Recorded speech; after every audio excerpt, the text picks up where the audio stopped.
Swansea in South Wales is a coastal city surrounded by sea, mountains and sites of environmental conservation. Our famous Gower Peninsula of beautiful beaches and environmental diversity was the first place in Britain to be designated an area of outstanding natural beauty. Despite our scenic location and environmental assets, our city was once a big part of the Industrial Revolution. Nicknamed Copperopolis, Swansea played a major part in industrialising copper around the world during the 19th century, a legacy that still lives on in the city. We have also been a major global producer of nickel for over 120 years, whilst just down the river is the Port Talbot Tata Steelworks, producing 5 million tonnes of steel every year.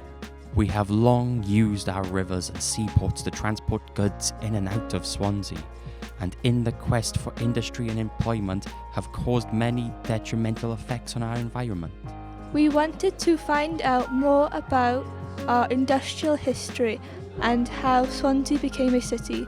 We also wanted to learn about how people are now working hard to change the way we impact our local environment and create new opportunities.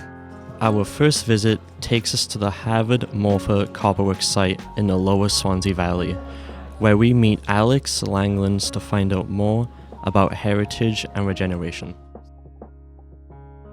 I'm from Swansea University, where I lecture in history and heritage. And I've been involved in some of the projects down here, the regeneration projects, taking these old buildings and this old site and looking to the future, really. What are we going to do with this site? How are we going to feed the history and the heritage of this site into the way we plan for the futures? Would I be right in saying that this copper works was around when Napoleon was still trying to take over Europe? Absolutely bang on. Okay, so that gets us right in to the first point I wanted to make today, okay? The origins of the copper works. Where do they come from? Why here? Why copper in Swansea? So what we see here is the coming together of a number of different products, okay? You've got the copper ore itself, which is being mined out of the ground in places like Cornwall and Ireland and North Wales. That's being shipped round to here. And then you've got the coal coming down the river on the canal. And when those two things combine, that's when we see the amount of copper being produced here in Swansea absolutely soar. So at one point, Swansea is producing the vast majority of the world's copper. Copper is a huge game changer globally, okay? And what it does is it positions Swansea in a very, very central place in the Industrial Revolution. Now, there had already been a number of different copper works up and down the valley. These are small scale affairs, almost workshop type affairs, okay? What the Vivians do is they introduce factory processes, rows and rows of furnaces, okay? They are going to take copper smelting to a new level and produce all sorts of materials that we see used throughout the 19th, 20th centuries into the present day, okay? So the copper works really goes up.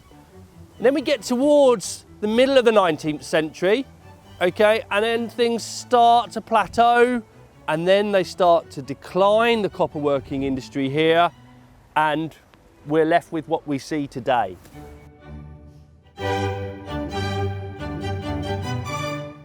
One of the things I think we can say about the big copper magnates is that they did invest in things like sewage systems. They did invest in what were then up-to-date housing, schools, chapels. So society changed dramatically in the course of sort of 40 to 50 years, okay? Because we can talk about the Industrial Revolution in really positive and powerful terms, but actually we can talk about the damage that the Industrial Revolution did, not just to our environment, but to our social relations as well with other parts of the world. But all across the top of Kilvey Hill over there, okay, all of that would have been covered with toxic gases.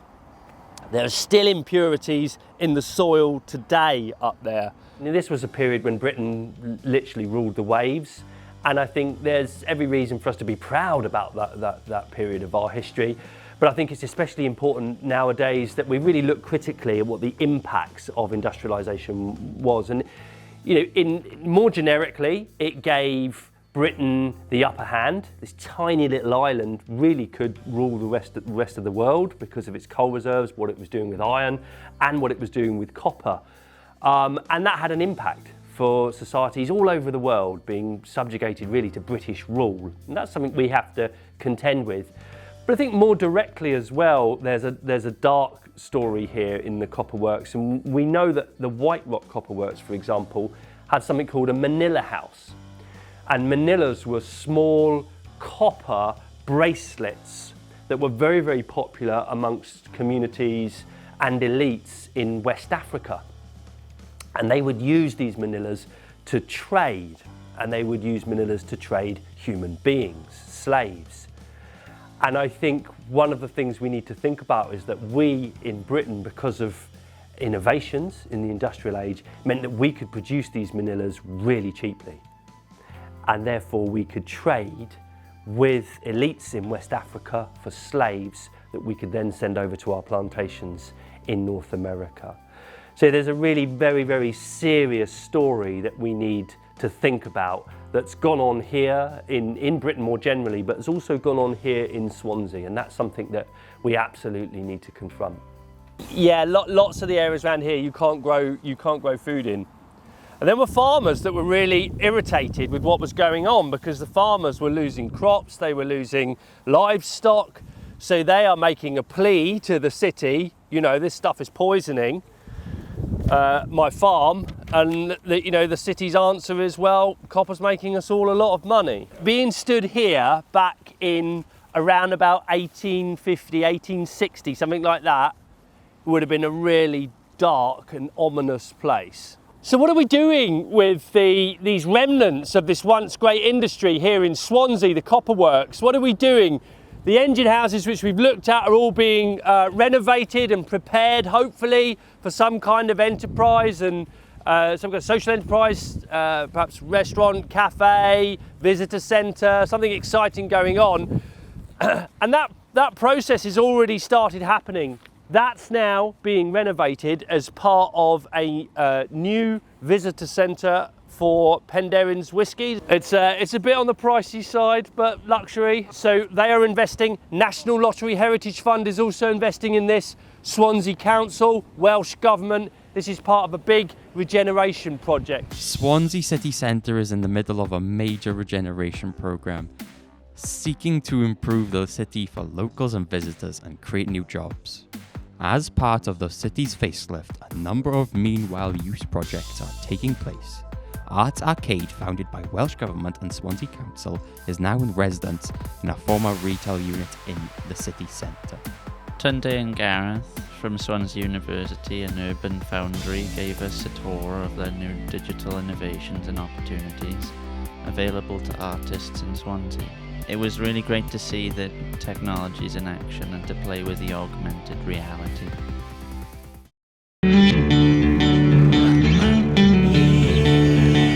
Old buildings and car parks were removed to build new structures and green areas. We met James Morgan from the Copper Bay Swansea Arena to find out more. So the city deal, which is projected to be worth at least 1.8 billion and bringing over 9,000 jobs to the region in coming years, is being funded by the UK government, the Welsh government, the public sector and the private sector. So there's money coming from everywhere really to build this huge project that we have down here to sort of rejuvenate, regenerate the city. And the arena is one of the major projects that's been done here. So along with the new park, which is being built to the side of it, which is the first new park in the Swansea area since Victorian times. So that's a really, really interesting thing that they've done. And it's a really interesting build they've done up there. It's a sensory park, so there's lots of different things that young people can come in and mess around with. And I think that now we have this sort of central point for the arts, for culture, for music, for comedy, for performance within Swansea. I think it's going to inspire a lot more people to go into those fields, to be more creative, to dream a little bit bigger about what they can possibly do. I think it's that's the core of it to me, is that aspiration, allowing people to dream a little bit more about what's possible. And that magnificent copper coloured building which looks like a spaceship which is landed next to the bay, I think that's going to be, it's a really good sort of central point for that to come from. I've been very impressed by the work you've done, the projects you've been doing in the Harvard copper works, and my family worked there 250 years ago. My great-grandfather worked there, and my great-great-grandfather worked there. They went to Harvard to work in the copper works. The next generation are working in the mines in Astrolevera and Astragunlais. Then they moved to Morrison and they work in the tin plate works. So the story of industry in Swansea and the story of industry in South Wales is the story of also migration, people's family histories, the reason we speak the way we do. The majority of people who work in the arena are from Swansea. ATG, who run the venue, were very, very fervent in their desire to ensure that the people who worked there knew the area and were able to really sort of tap into what the sort of cultural history of the area, the cultural sort of tapestry of the area, to make sure that everybody was represented, because representation is so important. Diverse representation is even more important. It's a enormous visual link to our past that, you know, it's a question that you've asked me now. I know you know about it, but other people are going, well, why is it copper coloured? And then we can explain to them, well, the reason for that is because of the history and the industrial history of Swansea. So I think it's fantastic that they've used that within the design process, and now we have this wonderful sort of link with the past through a very modern building.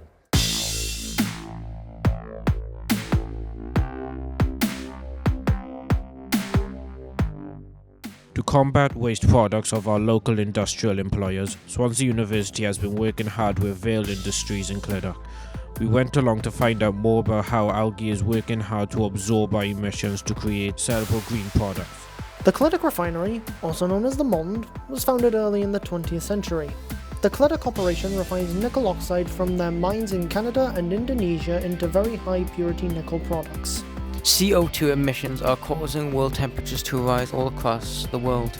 Algae, an aquatic plant, consumes CO2 as it grows.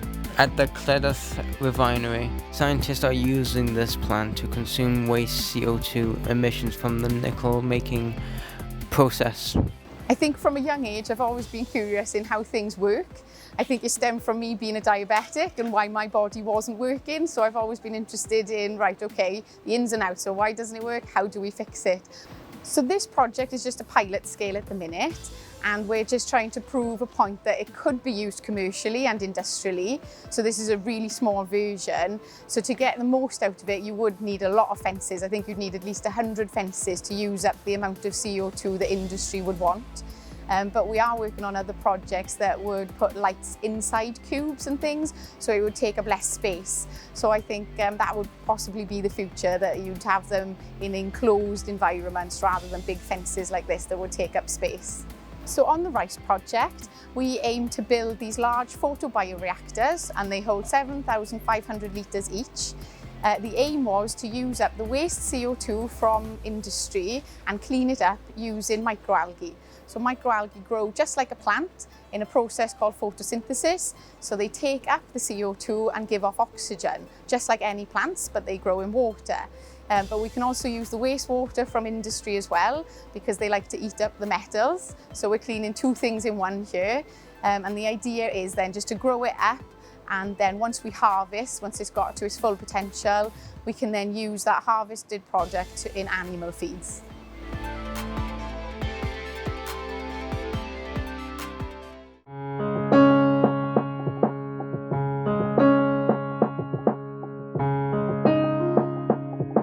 Since the Nazis blew up Swansea in World War II, things haven't been great. For almost 50 years, our greatest achievement was, and the best thing to happen to us, was becoming a city in 1969. Other than that, we've been basically just that little bit between Pembrokeshire and Cardiff. Ever since the renovations have begun with that $1 billion project, we've finally started to become a better place to live again. What I would like to see for the future of Swansea is the Swansea Tidal Lagoon project. I don't know what the project's been renamed to recently, but I wish that was being built and complete, because it'll offer more jobs and might help with the prices of electricity recently. I like Swansea because it has nice beaches as well, and plus there's a Mumbles Pier as well, where you can go in the arcades and play games on there, and there's a restaurant as well. The fish and chips are quite nice, not gonna lie though. And yeah, that's all I have to say. In the future, I'd like to see the more diminished areas of Swansea rebuilt and revitalised and cleaned up to help Swansea's overall look be more brighter and more welcoming to all communities from religion, race, ethnicity, nationality, sexuality and everything else in between.